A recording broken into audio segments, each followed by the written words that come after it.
মুখ্যমন্ত্রী হিসেবে বলতে আসিনি, আমি আপনাদের দিদি হিসেবে বলতে এসেছি।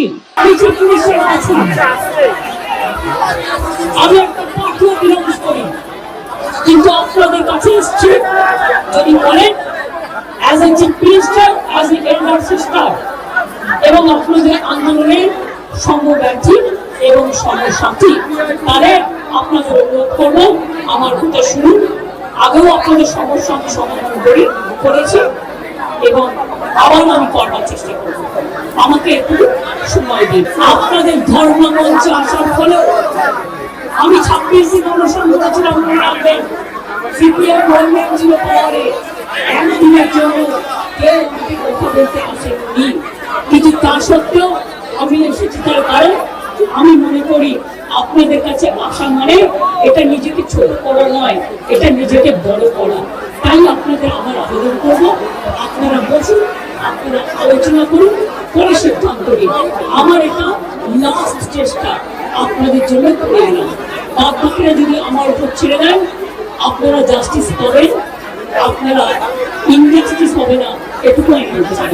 নিজেদের মধ্যে কথা বলুন, কথা বলে সিদ্ধান্ত নিন এবং আপনারা কাজে ফিরুন। আপনারা আমার ভাই বোন, এটুকু জেনে রাখবেন, আপনাদের জন্য সিম্পাথি, আমি কোনো অ্যাকশন নেব। আমি পুলিশ নই, ওরা এসমা জারি করেছিল, ওরা 6 মাস মনে রাখবেন স্ট্রাইক র্যালি বন্ধ করে দিয়েছিল। আমি এসব করবো না, আপনারা নিশ্চিন্তে থাকুন। কোন ডাক্তারের বিরুদ্ধে, কোন কারো বিরুদ্ধে কোন অ্যাকশন নেবার আমি বিরুদ্ধে। আমি জানি আপনারা অনেক কাজ করেন, মহৎ কাজ করেন। আপনাদের ছাড়া সিনিয়ররা, যেটা কিডনি ডিপার্টমেন্টে মারা গেছে, ক্যাথলেটও চেঞ্জ করতে পারেন না। আপনারা ভেবে চিন্তে সিদ্ধান্ত নিন। আর যদি আপনারা আমাকে বিশ্বাস করেন, আমি যখন আপনাদের ধর্মের মঞ্চে আসতে পেরেছি আপনাদের একজন সহযোদ্ধা হিসেবে, তখন মনে রাখবেন যে আমি আপনাদের, যদি আপনারা বিশ্বাস ভরসা রাখেন, বাদ বাকিটাও মনে রাখবেন। আমি আস্তে আস্তে করে, একদিনে তো সম্ভব না, করতেও সময় লাগে, আমাকে একটু সময় দিন। আমি নিশ্চয়ই সাধ্য করার চেষ্টা করবো।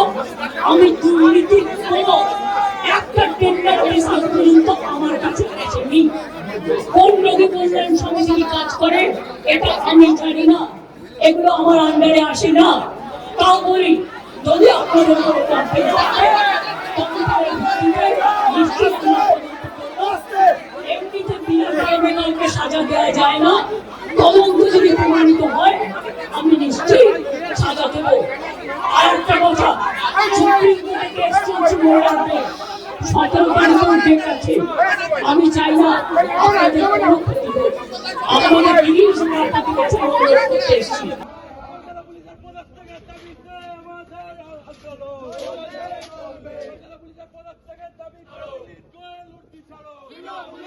ছাড়ো